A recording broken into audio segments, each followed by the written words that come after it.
Yeah, I'm on my weird way. Get it like Toby. You on my way, don't get cozy. Give me my trophy. Yeah, I had to pray. I had to kill off the old me. Yeah, had to focus a lot. I'ma shoot my shot, Kobe. Yeah, I'm on my weird way. Get it like Toby. You on my way, don't get cozy. Give me my trophies. Yeah, I had to pray. I had to kill off the old me. Yeah, had to focus a lot. I'ma shoot my shot, Kobe. Yeah, killing my verses, living my purpose. Yeah, healing my burdens, giving my service. Yeah, I had to pray, I had to kill off the old me. Yeah, had to focus a lot, I'ma shoot my shot, Kobe.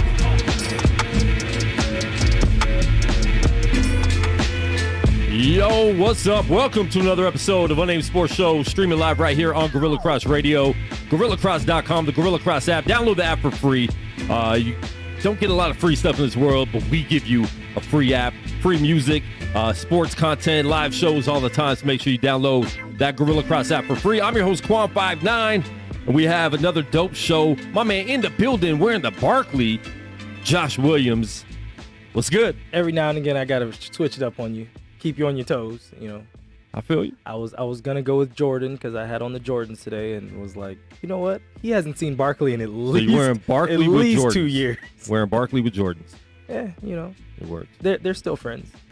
Wait. Are they? Shoot. I don't know about that. You know what? This is Yeah. to get them. This is to get them back. Get them back. Back in into each other's good graces. I'm sure other people have tried. Yeah. Charles has tried. Charles misses him. Oh. He does. I can tell. You could tell. I can tell. All right, listen, man, we are here live every Monday at 2 p.m. lately. Every two-ish. Thursday at 2 or 3 or, our times change. We could go whenever we want. We might shift to a later time slot. Maybe, who knows? You know, with football, we'll see. Yeah, football's coming up, so we're going to be talking about that next week a lot. But a lot happening in UFC too, man. Big fights this past weekend, another big fight coming up this weekend. Yep. And pay-per-views coming back soon. Got my credentials denied again for UFC out here in Vegas, so we got to hit up somebody. Nabi, what's going on? We're gonna hit her up. But listen, man, it's kind of been hard anyways because all the COVID protocols and everything's been weird, man. I can't wait. I don't know if it'll ever get back to normal, but I can't wait to be able to get back in there again and do these live interviews and press conferences and all that, man. But listen, we do have somebody live on the line right now with us, so we're gonna just jump right into it. He was on The Ultimate Fighter. He was a late addition, so we're going to talk about that whole process of what that was like. He fought at the UFC Apex this Saturday, and we're going to talk to him about that in his first UFC fight ever. He's already been the nicest guy I've ever met, and we've only met him, about 10 minutes ago. We got Micheal Gillmore, UFC middleweight, live on the line right now. Michael, how's it going? Good. How you guys doing? Thank you for having me. Thank you for being on with us. The gentleman, explain that first of all, because usually, in the fight game, you're not hearing a lot of people call the other man or call themselves a gentleman because you're trying to knock somebody out. Kill someone, like literally. Exactly. So talk to us about that, the nickname that you have. Yeah. When I first started fighting, I didn't want a nickname, and one of my coaches was set on giving me a nickname. He went through a bunch of them. And I would show up to practice wearing a suit because the company I used to work for would require us to wear a suit anytime we were out in the field, which was all the time for me in the role that I was in. And after my first amateur fight, I ended the round one on top with some ground and pound. And when the horn sounded, I helped my opponent up and then walked back to my corner. And that comes from when I used to play youth football, or when I played youth football. My dad, he always told me, if you run somebody over, help them up, run them over again. Play whistle to whistle, help them up, and then do it again. Yeah. And so it was a habit. It wasn't a thought. Just I helped the guy up, and then from that point, the coach called me a gentleman, and then snuck it into one of the ring announcers for a couple fights later, and then it just stuck from there. So you didn't know you didn't know the ring announcer was gonna call you that. Nope. I intentionally left off the nickname. I just didn't want one. It's one of those things I feel like, one, somebody else has to give you, and two, it's something, maybe earned. And the gentleman is not something that, that anybody has in fighting really. But it worked out. It seemed to fit, and it stuck with me. And kind of sums up my personality a little bit. Yeah. I mean, it's definitely very unique. When I saw that, I was like, okay, all right, that's this isn't, as Quan was saying before, it's not a gentlemanly sport, I guess. You know what I mean? The rules are the rules, and of course we want to be good sports and those kind of things, but when it comes down to it, I'm trying to mash in your face. So it's not usually gentlemanly etiquette. There's definitely a disconnect with the name, and then once we're in the cage, and it might throw some people off a little bit. Even my demeanor leading up to the fight or to my fights is the same. I've never fought anybody that I disliked or hated. It's not impossible for that to happen, but I go in there and I compete, and the opponent, aspect of it outside of them being an opponent doesn't really matter outside of the cage. So it's not in there with any type of hatred. So it works out for me. Yeah. Now, Mike, what originally got you into mixed martial arts? And then I know that you spoke about being in youth football, but when did you feel like you actually could do this professionally? Like this was actually an option for you? So I played football all the way through college. My senior year, I had an injury that ended not only football for me, but the season. It's about halfway through my senior year.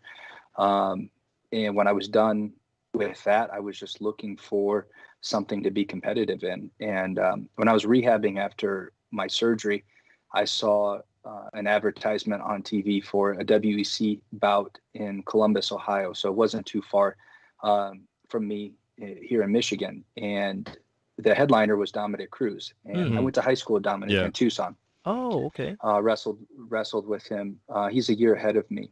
And when I saw that, it was interesting. This was before Facebook was a thing for people outside of college. Like at that point, I believe you needed a college email to have Facebook. So keeping in touch with people and all the social media wasn't the same as it is now. And so I was like, oh, that's pretty cool. And I knew nothing about mixed martial arts at all. And I went and watched it, and I watched him. He won the belt that night against Brian Bowles. And when I realized football was going to be done for me, because the rehab, didn't get me back to where I needed to play professional football or even, go to pro days or anything like that. I looked around Lansing for a gym to compete, just to stay busy and work out. Never knew this was a possibility. Went in there and got my ass kicked for a while.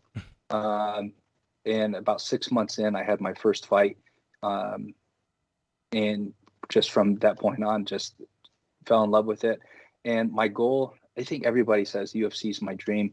I'm a little bit more reserved and I would say a realist. Like that's always out there. But my first goal was to be a professional athlete, because football was, I felt football was taken from me because of an injury. So I was like, well, let's just do this for a little bit, compete. And then when I had the opportunity to fight for an amateur belt or get a first pro fight, I went and had my first pro fight and I won. And the feeling and the high of winning is, untouchable. There's nothing I've done in life that matches that. And so I was like, okay, let's go for a second fight, and then a third and a fourth. And here we are 10 pro fights later, and I'm still at it and at a spot that at the beginning I didn't think was possible. It was really about a year and a half, 2 years ago, where I really believed that the UFC was something that I thought was attainable, and then really, put the pedal down and started going for it. So what was that like? Ultimate Fighter's going on, and you get the call. You're a late addition. What was that whole process like, getting that call and going there, going to the house, and all of a sudden you're there within a couple days?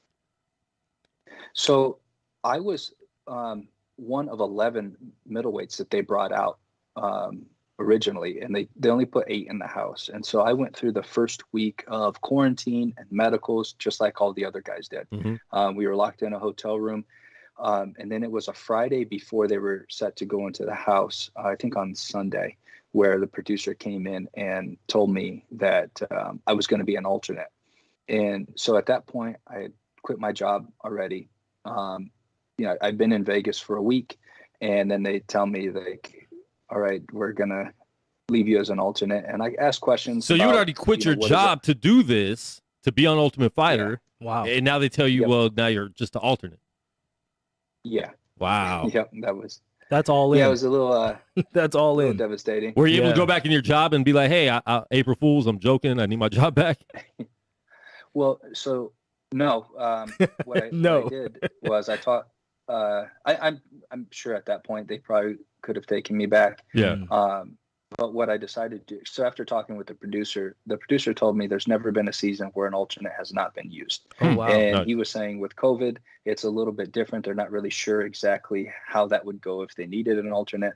But what they were going to do is they sent the 3 middleweights home that they were going to send them home. And if they needed somebody, they'd call them back. And my dad lives in Vegas.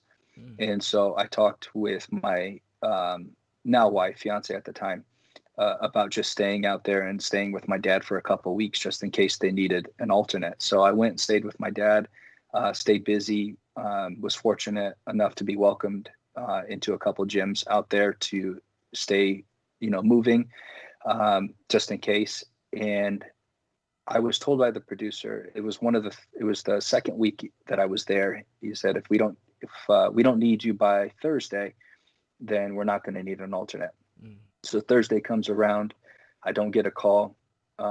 Friday, I start talking with the producer about arrangements to get flown back to Michigan.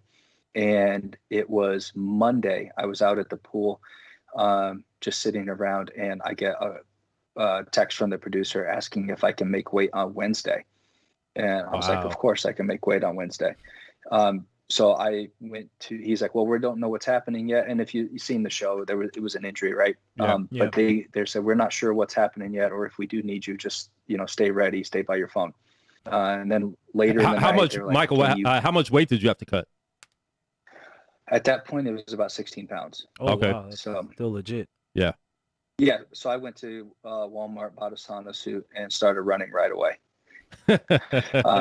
And in the Vegas heat, though, it was fine. Is it fine? I've been trying to lose 5 pounds all summer. Man, and it will not move. Won't move. Like, you guys just make it move like it's nobody. Oh, yeah, I just go outside and run, and, it'll be 16 gone. pounds real quick. No problem. You make me sick, Yeah, Michael. it was amazing.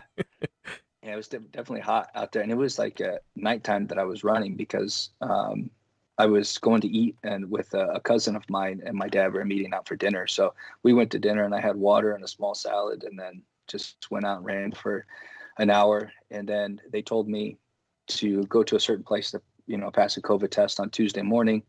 And then Tuesday night, it was about, 7, 8 o'clock. They brought me to the Apex and went in and met with Dana. That's when I found out what team I was on. Did all the pictures and everything that the guys had already done, media stuff that the guys had already done, got about 30 minutes in with the coaches, and then went to the house, woke up early the next morning, cut the rest of my weight on Wednesday, weighed in, and then fought on Thursday. Wow. That is insane. Now, yeah, it was almost no time to process. Yeah. You had no time to even think or so, barely. And talk about that. So now you have to fight. You have a hard time, no time to even process everything going on, and now you have to get in the octagon. What's that like with not a lot of time to train or process that, to have to jump in and fight? Yeah. And Gilbert did a good job, and I got finished in the first round, late in the first round. For me, the hardest part about that is just not knowing anything about the opponent. Yeah. So the coaches tried to talk with me about a game plan, and it was really, an hour of practice really that I had with the coaches. Wow. Maybe. And so we tried to rush through a game plan. When I got in there, I was ready to fight. I was in shape. So none of that was, there's no excuses there with the fight. It's just not knowing anything about the opponent and really having a game plan, I think, is what ultimately led to the result that I had and not performing the way that I wanted to. If you were to accept a fight in any other scenario, even on a short notice, you can look up your opponent a little bit. Because in the house, they take your phone. There's no internet. Wow. So I couldn't even do that type of research on them real quick. Oh, wow. I didn't realize all that. Yeah, I mean, I guess that makes sense. Reality, that's usually the way it works. But, you would think that they would give you a little bit more background or something to go on for a fight. Like, I don't even know if he has a good left hand. Yeah, the coaches had some, because they'd been there, they evaluated him when they picked their teams, and so they had a little bit of pointers on him, but it's not the same as accepting a short notice fight outside of a scenario like that. All right, so tell us the process. So you actually lose your fight on The Ultimate Fighter and then still get a shot at UFC Fight Night this past Saturday.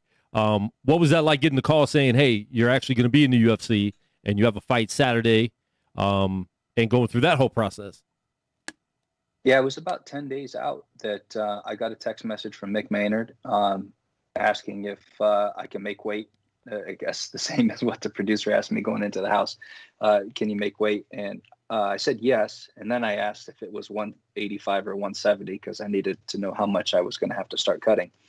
And he said, "Great, I should let you. I'll let you know more by tonight." And about an hour or so after that, he said, "We're looking to match you up with Andre Petrosky, who was my teammate in the house." And he said, "What do you think about that?" And to me, I consider Andre a friend, still a friend. And my thought was, it gets us both in. So let's go compete, and we'll put that aside, and we'll both get our shot in there, and whatever happens. And then we both have got our foot in the door, and hopefully, will lead to careers for both of us, regardless of the outcome on, with us fighting each other. Now, did you know Andre prior to the house? No, we didn't know him prior to the house. Got to know him pretty good in the house. I mean, you're 24/7 with people. And he's honestly somebody that I like, and he's one of the few people that I still kept in contact with outside of the house afterwards. Even today I texted him. There's all those floods going on in Pennsylvania, so I just checked in and told him I hope that he and his family are good, because I know he lives near a river, and it seemed to be the areas that were flooding pretty bad. So it was I got to know him pretty well, and again, I consider him a friend. Yeah, a gentleman and friend to the end. Micheal Gillmore. Now, Mike, now watching the fight, Quan and I were talking, and you're in the middleweight division. You and your opponent were complete. Like, I would say, even though you guys are the same weight, similar size, just the sheer fact that he looked a lot bigger than you. Are you used to fighting guys that are bigger? I know that you have a football background, so you're used to kind of attacking people that are out of your size, I guess. But can you speak on that a little bit? Well, normally I fight at 170. The only reason I've moved up to middleweight was for the show. Oh, okay. So when they weighed me in going to the arena on Saturday, I weighed 192 only. So he was definitely bigger than me. And at that weight, I think that's what's always going to happen, unless I have to decide. Being a middleweight and I have to put on some muscle mass. When I played football, I weighed 210, so my frame can handle it. I would just, need to make the conscious effort of really getting into the weight room and building that type of mass back up. I just don't think that I can build that mass back up and make a healthy cut down to 170 where I want to be. So I have fought people that are bigger than me. The fight before I got into the house, was a 175-pound catch weight, and that guy was a monster. So it's one of those things that it can't happen. I've dealt with it before. I don't feel strength-wise necessarily that it was too much of a mismatch, like physical strength. The wrestling strength and his D1 wrestling obviously was the factor that, and led to the result that it did. And that's not necessarily pure strength. That's just the years of his wrestling, and his credentials that way. Yeah. Do you now, would you want to stay at this weight, do you think, or would you possibly go back down? I prefer to go back down to welterweight, but I would like, I'll have to figure out with the UFC on their thoughts and direction. And if middleweight's where they intend to keep me at, then I really would need to make that effort to put that weight back on, and smart weight, not just weight, to have weight. but 170 is where I feel best at. I mean, at one point I was even considering going down to 155, and I did a trial cut, and I took a catch weight at 165, but that felt like death. So 170 is where I got to be at. Yeah, that's amazing. Now, when you look at the welterweight division, you've got Adesanya there, you have Darren Till, you have Whitaker, you've got Uriah Hall. What would it take if you did decide to stay there? What would it take for you to become, Micheal Gillmore and a feared person in that division? It would first require me to put that weight on and get the size that I had when I was playing football, in that size and speed, which here in Michigan, I work out with Justin Hardig, who owns the Human Performance Institute. He's a former NFL football player himself. He's got all kinds of NFL players and baseball players and professional athletes under him that he trained. So there's no doubt that I can get that size back on and it be a smart size and a comfortable weight for me to get it back up to about 210, solid 210, and then make the cut down to 85. But that would be the first step for me, because I would have to be a physical presence in the cage in order for that to happen. These guys that are fighting at 185 are cutting from 210, 220, and they step on the scale and they're 185.5 and they're right back up to 200 plus within 30 minutes to an hour once they rehydrate. So in order for me to really be feared at 185, that would be the first step. All right, so your first UFC fight against Andre, it was a good fight, man. I think both of you guys did really well, especially in your debut fights. Talk about the fight a little bit. First round, he was going at you pretty tough. Second round, I had you win in the second round. I know some people were still giving it to him because of the very end of the round. But just talk about what you learned in your first UFC fight and what you learned from this fight against him.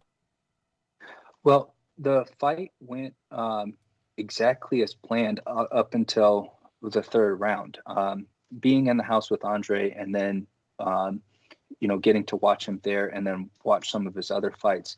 And then I guess Andre, based on his post-fight speech, will tell you that one of his flaws up to this point has been after the first round, his cardio. And it might be, the amount of muscle he has. It could be nerves, whatever it may be, but he seems to get drained after those big explosive movements that he has. Well, and you saw a huge difference between the first and second round with him too. I mean, his everything slowed way down, and I could tell you took advantage of that.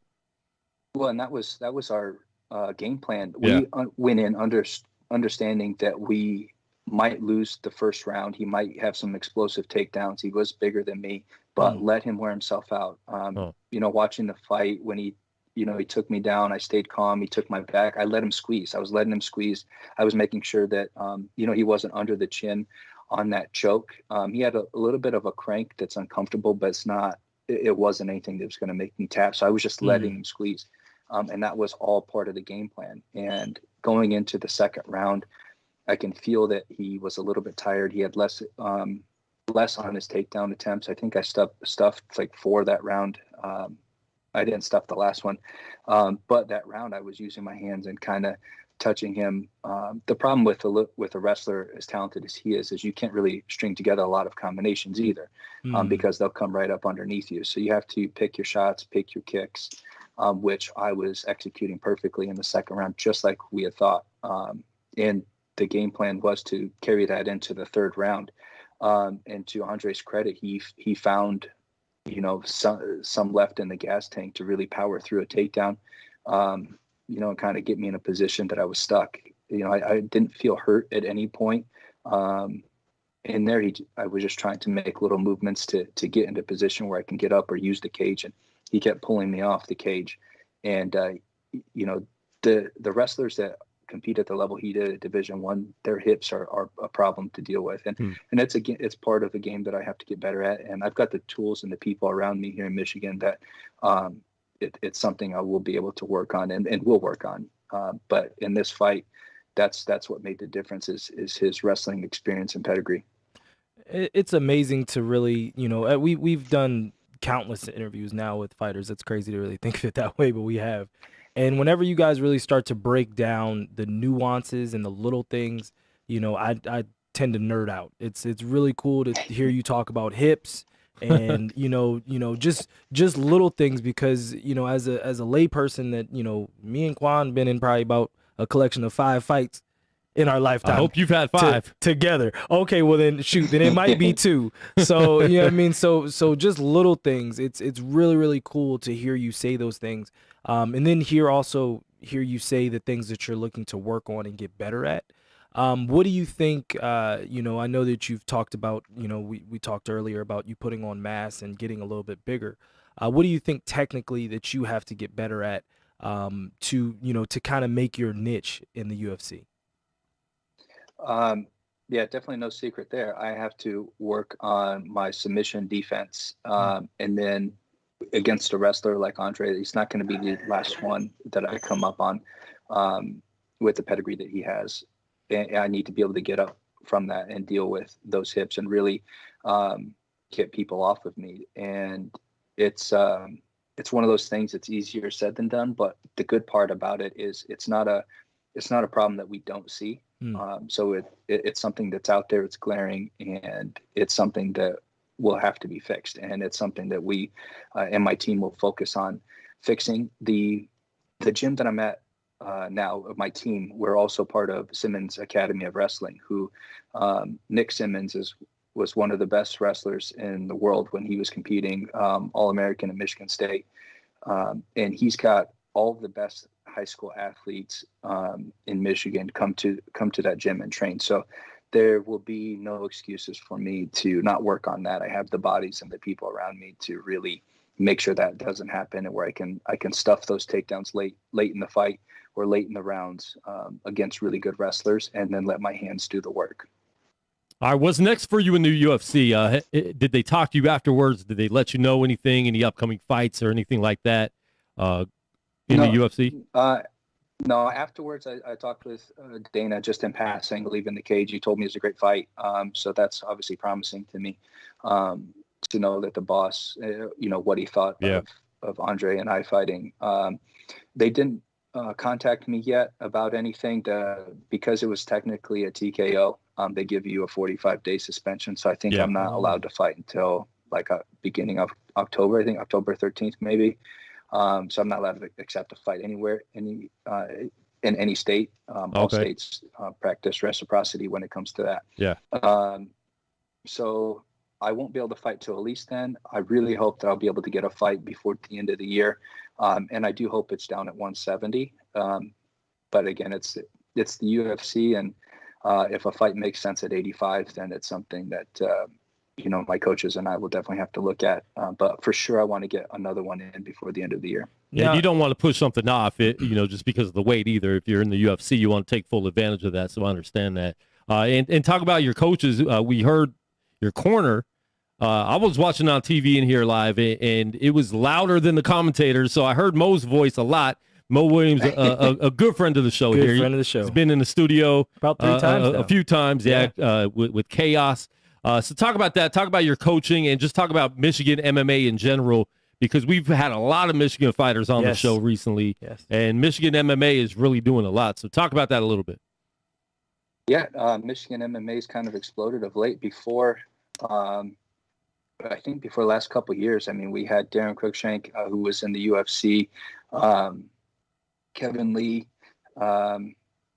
Jared Brooks was flyweight in the UFC for a little bit.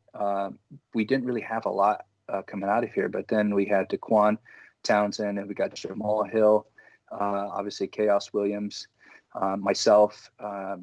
There's a couple of Michigan guys that have moved to Colorado. Justin James as well. Yeah, Justin James. Yeah, he's from Michigan and then moved out to Las Vegas. Yeah, he lives out here. I think we just bide our time and got there through hard work. There wasn't, there wasn't big hype behind a lot of us. There wasn't, big wrestling pedigrees that some people have, or some other type of pedigrees that kind of get you in the door a little bit earlier. It was hard work for a lot of us guys that were getting in there. Jamal got in through the Contender Series.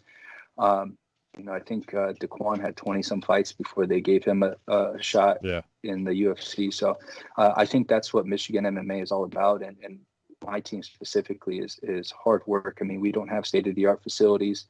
We never have. The area we used to have, there was used to have to throw a rock up at the second door window to let people know you were there, but not throw it so hard so you broke the window. Yeah. I think that happened a couple of times. But I think that's what you'll continue to see out of Michigan MMA fighters is getting there through hard work. And when Daquan got in chaos, and we have even Joaquin Buckley coming from St. Louis that comes over and cross trains with us. It's all going to be guys that put in the hard work. And it's not going to be an easy fight for anyone. Again, win, lose, or draw, we're all going to come in there and look to utilize that hard work that got us there in the cage. Now, Mike, when you talk about state-of-the-art facilities, you do now have access as a UFC fighter to the Pi here in Vegas. I know that a lot of fighters, but not all, have taken advantage of the Pi, both, the nutritional side as well as, all the different quality facility that they have, state-of-the-art. Was that something that you might look into doing, bringing your team out a few times over the next few months to utilize the facility and better use it? Yeah, that's definitely in the plan. I think a little more has to go into scheduling the time with COVID now with the UFC Pi. So I have to talk with them and their team to figure out how we can make that happen, get there with my team. But with my dad living out there in Vegas, and I've got a cousin also out there in Vegas, there's no reason that I shouldn't be able to go out there and utilize their facilities. Their physical trainers, they're the athletic trainers and physical therapists are fantastic with the UFC. And that's a part of the fight game that at the lower level you just don't get, and so it would be silly not to take advantage of that and bring my team with me and get out there and get that exposure and be in the cage at the Pi and just be a face around and let people see you. Yeah. Now, you've bounced back from losses in your career in the past. Being that you've done that in the past, what do you think you can tell yourself moving forward to bounce back from this loss, even though it's in the UFC? How can you regain some of your momentum? Well, I've never lost 2 in a row, whether it be an amateur or as a pro. And I think it's because that feeling you get after losing is so terrible that it makes you work that much harder going into the next fight, whenever that may be. It makes you eat cleaner. It makes you go on that run that you didn't want to go on. Because that low of losing is so low. It's hard to describe the highs and lows of MMA, but I mean, you can see it after somebody gets a big win or any win, and just that raw emotion comes out of them. After some of my fights, like, I just don't recognize the guy that's screaming, that's up on top of the cage. It's primal almost. But the losses, because I feel it for my team. They put a lot of effort and game planning and all that into me and my coaches. And the UFC gave me a shot. My family, when you lose in UFC or you have any MMA, basically, that's half your paycheck. And so it's all of those things after a loss that really motivates the next fight and the outcome of the next fight of what it has to be. It's almost like there's no option. There's no like losing is not even a thought on the table, and it's in your mind when you decide, or you want to decide, like, I'll just take today off, or I won't do that extra work. That's what's always there after a loss, and I think that's what's contributed to my success coming back after losses. And you definitely are upbeat. I mean, it's been less than a week since you took the loss. Is it easier taking this first loss, knowing that you're in this UFC, taking this loss? No. No. After the fight, I left and was out with my wife because she'd flown out to Vegas too. They didn't let her into the Apex, but she went and watched it and wanted to be with me afterwards. And it was, and she's very supportive. And just everybody is like, oh, you had a great fight. You looked good. You did these things good. And in my head, it's just the L. That's all that I was thinking about. So right after, I stayed down, but I've watched the fight back. My coaches have watched the fight back countless times. We've taken notes on the fight, and we've been able to mentally put that fight aside with regard to the results. But we're going to take the lessons and move those on to the next camp. All right. And you talk about being a football player. Do you miss playing football, first of all? And then are you a football fan? Do you watch football, or are you excited for the NFL season coming up? So football was my first love. I played that when I was 7. Started at 7 all the way through college. Every sport, I did wrestling and track. Afterwards, it was all geared towards being better at football. So I definitely do miss it. The NFL was the goal of mine from being little all the way up through college. Yeah. So I miss it. The hard part about me watching football is I can't watch it as a fan. I watch it and I see the defense. I see if they're rotating from rotating coverages 2 to 3. I see what the safeties are doing because I played receiver. Okay, nice. So Okay. I see what the linebackers are doing. So I don't get to watch it as a fan. Yeah. So that's a bit frustrating.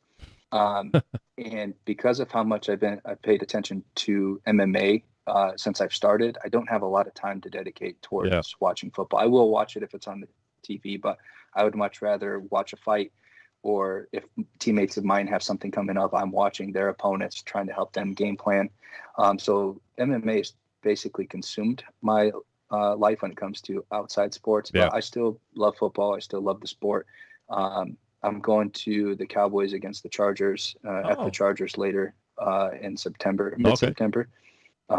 So my dad and I are Cowboys fans. His boss is a Chargers fan, so we're going to go out there. Man, he was a gentleman for a little while. I was literally. He was a gentleman for about 38 minutes. I was gonna say go Chargers because just because, but then also because I'm you don't have a name for your team. I'm a Redskin fan. No, okay, listen. There's no such thing. There's no such thing anymore. There's still such that team thing doesn't exist until they give me a new name.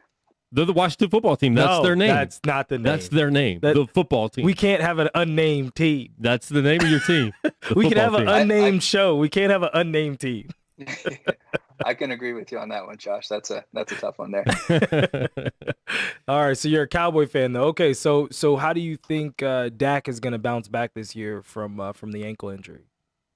Man, I guess similar to the UFC, they've got access to some of the best medical professionals out there. So I think he's going to bounce back physically fine. It's just going to be if there's any lingering mental concerns out there when he's playing. And man, I like Dak a lot. I hope he does well, and I hope he's the next quarterback to bring a Super Bowl to the Cowboys because I like his story. I like he's another guy who grinded to where he's at, sure, and then took advantage of an opportunity. So he deserves everything that he gets, and I think that I think he'll bounce back fine from the ankle injury. It's just it'll be a mental thing. If there's anything that holds him back, that's what it will be because physically, there's no way that he's not going to be ready. Yeah, and I know he's dealing with some other injuries too. Shoulder. I heard something about his shoulder. Yeah. But yeah, I mean, I actually do like Dak for being a Cowboy. I'm not a Cowboy fan. The funny thing is, I always like the Cowboys players. I just don't like them as a team because I'm a 49er fan who's going to win the Super Bowl. You're hearing it here first, Michael. They're going to win the Super Bowl this year. But I'm excited. I'm excited about football season. But we're also excited about UFC, man, and it is dope getting you on. Like I said before, especially after a loss, I know it was hard for you guys to get on, get your mindset to talk about it again. But we do hope you get back in there soon and are just able to get in, make a name for yourself in the UFC. And we want to continue to see you keep growing. And we want to hear Mo yelling in your corner a lot more often. I forgot to answer that question, man. I've got some of the best coaches there in the corner, and the system that we have, whether it's me in the corner or Mo, because usually when our other teammates are fighting, it's our head coach, myself, and Mo, and we've got such a good system down based on game plan on who's saying what. There's not a lot of people talking over each other. So good. Even in an arena full of people, we can hear each other just fine. And it's real specific instruction. And it's so important to have that in your corner. And a lot of fighters have that. But it is really important to have those people in your corner like that you work with day in and day out. So, no, I appreciate Mo. Justin Hardig, like I mentioned, was our strength and conditioning coach. He's out there getting me right all week. And then our head coach, Joaquin Rodriguez, some of the best guys in the sport that you haven't heard of. Who are some of your all-time favorite fighters in the UFC? in any division, any era, who were some of your all-time favorites? Well, Dominic Cruz was my first favorite, still my favorite. I'm completely biased when he fights. So if anybody ever asks me when he's fighting who won a round, it's always him. And it's sometimes not rational thought, but I can admit that right away. Rashad Evans, my coach was his coach when he won the Ultimate Fighter. So there's a little bit of a personal relationship. I got to meet him several times, trained with him a couple times. What he did when he was fighting, was fantastic. And to see him in the Hall of Fame is awesome. I love Bisping, Mighty Mouse. It's hard not to like him and the things that he accomplished when he was in the UFC. John Jones, for all of his issues outside of the cage, when he's inside of the cage, man, just to be able to throw and be free like he does in there is a goal of mine. Because he's not afraid of any position in the cage. He's not afraid of the takedown. He's not afraid of all that. So he's free and there to flow. And that's something that I would like to get to. And Adesanya's that way. Robert Whitaker, man, that guy's a beast. Man, there's so many good people throughout the years of the UFC. But the guys now, the way that they're putting stuff together is really cool to see. And Josh, you were saying kind of nerding out of the sport. That's what I like to look at is where the sport was from guys that were just super tough but not technical to now you got guys that are tough and technical and are breaking down everything in real time. So in football, you run a play upstairs, they see the defense, they see how they reacted to a position, how they reacted to emotion, all that, you reset and you run another play. In MMA, this is all real time. You feint a jab. How did they react? You fake a kick. How did they react? All of that is real time. And so that's where I nerd out with the sport. I love the sport, and there's so much unknown for me personally, and then just generally in the sport that it's got so much room to grow. And it's like scratching the surface of what these athletes are going to look like. We've got a kid, Anthony, we call him Ant, at our gym. He's, I think, 10, 11 years old. Oh, wow. And he's been with us for 3 years. Man, this kid's going to be a monster by the time he gets up and is allowed to fight for real. For real. I mean, that's a young age, man. That's crazy. A super young age. That's cool. He's not in there. He's not in there like, sparring with us and stuff, but he's getting the one-on-one time with our coach. He does jujitsu. He's a wrestler himself. He plays football. He goes to strength and conditioning, and he loves it too. It's really cool to see him go out there and compete. You don't hear his dad on the side chipping away at him or trying to live through his son. He's over there. He provides the resources for his son, and his son is out there getting after it. So, I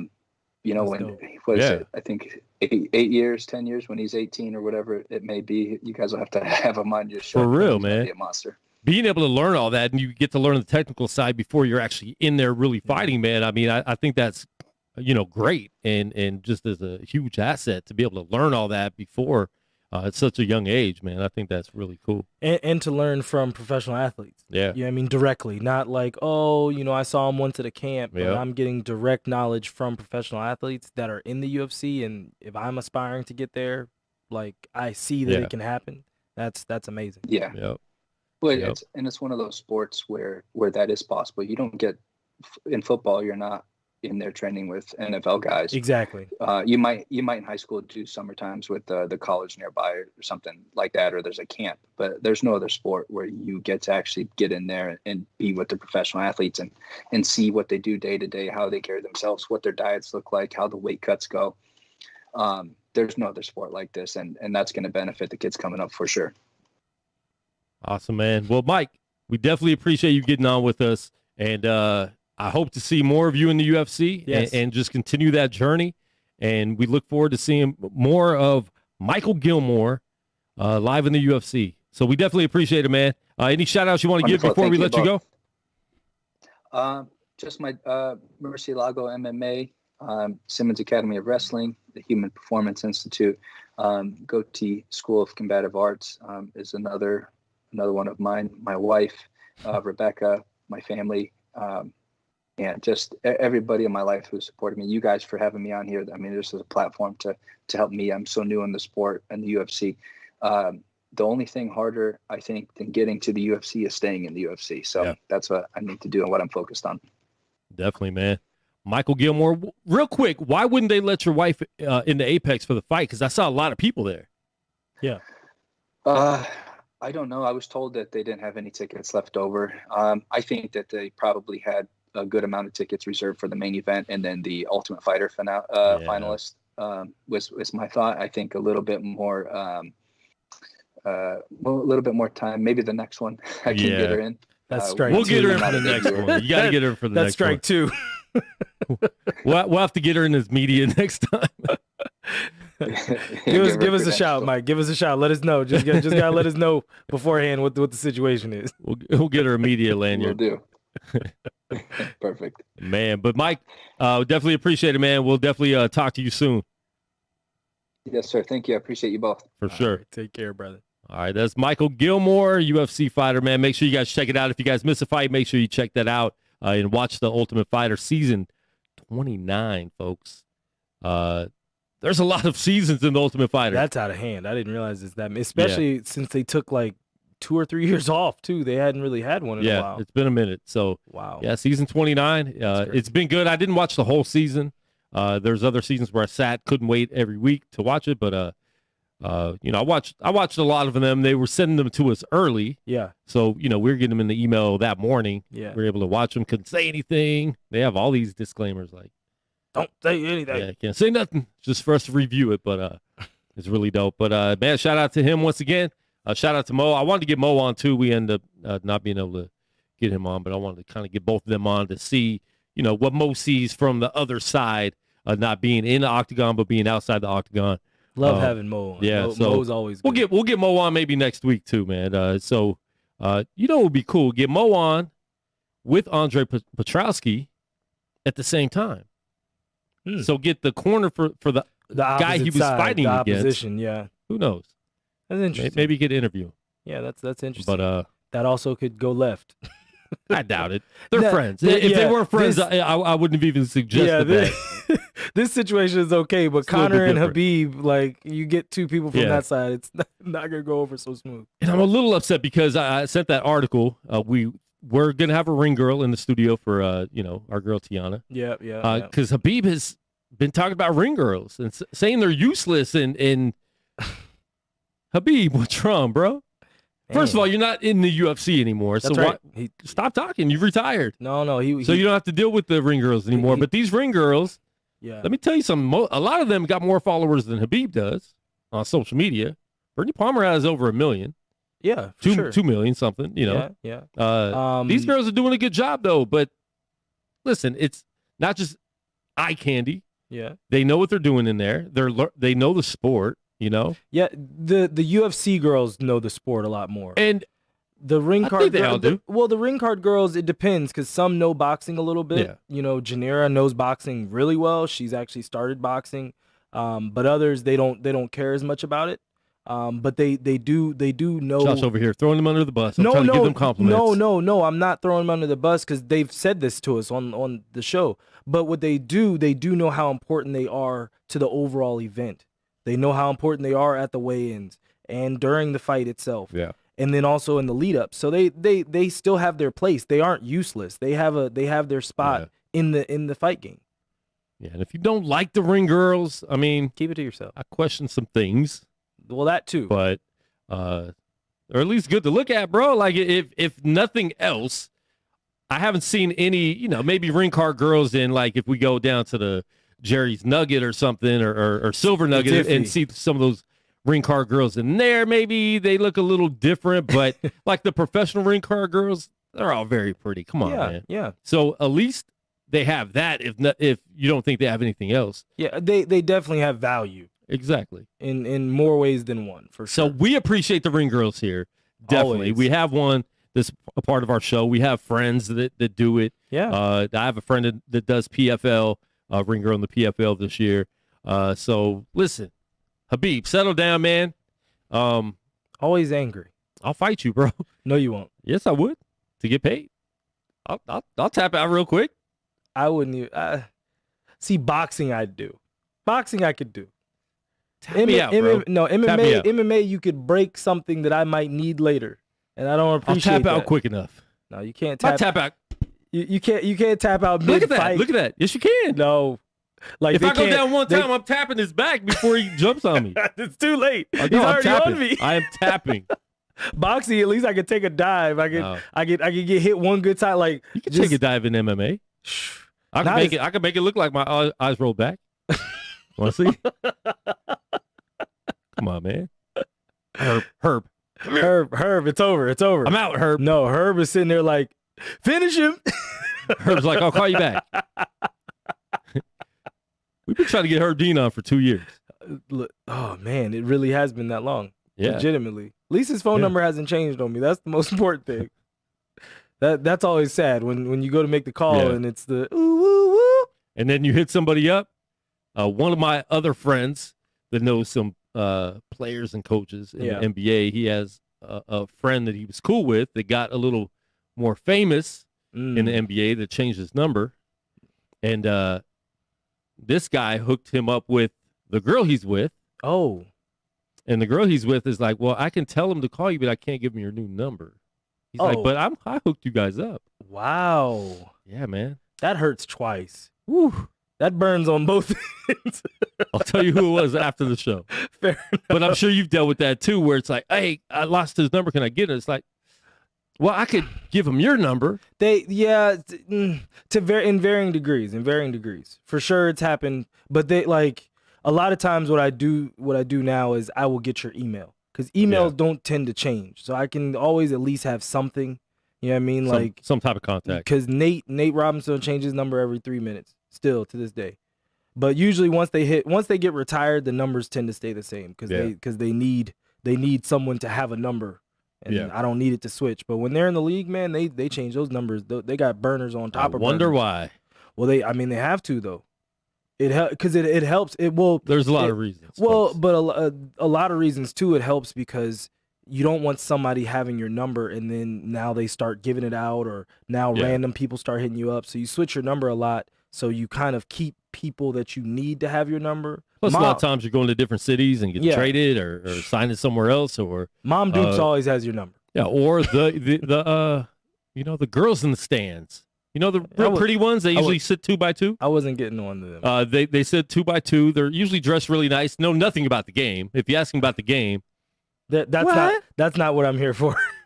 We were at a preseason game and these girls, I'm texting Devin George right now. And he was responding and pointing up to her. I'm like, all right, point up to your groupies in a preseason game. But, I mean, hey, it is what it is. It happens. It does happen. A long time ago. All right, Monday we're going to talk about NFL. We're going to give our NFL picks because football starts next weekend. College football this weekend. Yeah, I know nothing about college football right now, so I definitely got to look at it. I don't know because last year was so weird. Teams didn't play. They weren't playing each other. They missed games. Pretty sure we're back up to full. It's going to be It's going to be a lot more normal this season. If COVID happens, I think they just forfeit the game. They're not trying to. Well, I know, like in the NFL, it's like that where they're not doing makeup games or anything like that. Yeah. But yeah, I don't know. It's going to be a little bit different, but I'm looking forward to it. So Monday, we're going to give our picks for everything, our predictions, and all that. Maybe we'll bring someone else on, get some friends in the studio to do that with us too. Anything else going on in sports real quick before we get out of here? I'm heading to the Aces game tonight. I guess go Aces. Okay. Heading to the Lights game on Sunday. Really? Go Lights. Where do they play? Are they playing out here? Okay. Cashman. On a Sunday. Okay. Yeah. Usually play Saturdays. Yeah, it's pretty. Let me Look double at check. you, man, getting all local on us. Well, sometimes free is Whose free. idea? Free is Whose free. idea was it? Oh no, it's free. Okay. It was the free idea. Yeah, it's free. If it's free, I have not yet paid for an Aces game. That's good. And I've been to at least 10. See, I still haven't been. This is my first one, so I like it. I've actually have a love for. I'll watch regular WNBA games now that aren't Aces games. Yeah. Just because of being more in tune with the Aces now. I've never paid. I've paid a lot of money at Aces games because if you're going to invite me, especially Natalie, she has front row seats. Yeah. Right behind the opponent's bench, pretty much. If you're going to invite me, I'm paying for the food. Yeah. Now, listen, man, guys, if you get some free stuff, if a girl hooks you up with something, buy the drinks, Buy the popcorn. Don't mooch. Man. Moochers are the worst. That's what you're supposed to do. Exactly. So, but or if something else comes up and you get something free, take that person that took you for free. Because if I've taken you to 3 things for free, and I see you take someone else that hasn't done anything for you to something you get for free, we got problems. Hey, listen, we're gonna have some problems. Sometimes it's about trying to make an impression. No, I'm not talking about you in general. Not me. Okay. Trust me, I'm well in the good. Yeah, you're definitely in the good with that.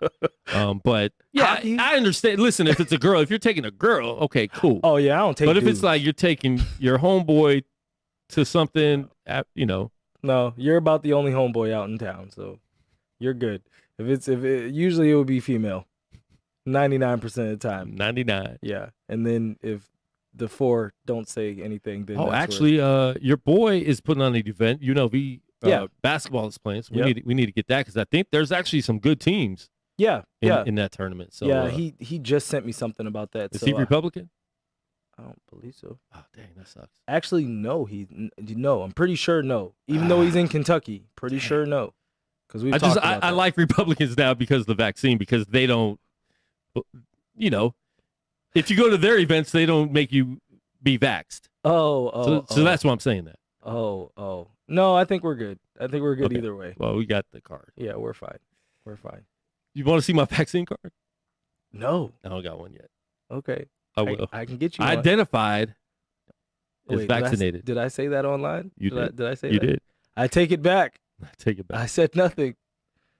Listen, man, shout out to Micheal Gillmore, UFC Ultimate Fighter. Make sure you guys check that out. Or he was in the Ultimate Fighter. He didn't win the Ultimate Fighter. That's right. But make sure you guys check that out. If you missed the live, make sure you check out the replay of the show. Subscribe to us on YouTube. Download the Gorilla Cross app for free. And we will be back Monday, 2 p.m. We don't have an interview yet, I don't think, set up. No. I can't remember. No, I almost forgot about today's show. Last night I was laying there at 1 a.m. like, oh, dang, these weeks. I mean, it's already September. So if the months creep up quick, the weeks are definitely the days are rolling the days by. And weeks are definitely creeping up quick. But we appreciate it, man. We appreciate these guys getting on with us. They don't have to do it, and they do it for us. And like I said, man, after a loss, it's always impressive. Yeah. When they get on and still want to talk to us, because it's a lot easier to talk to people when you got the you're pumped up, you got your ego going, like, yo, I just whooped somebody. He's a gentleman though. He's a gentleman. That's he's a gentleman. Nothing else to say. Nothing else.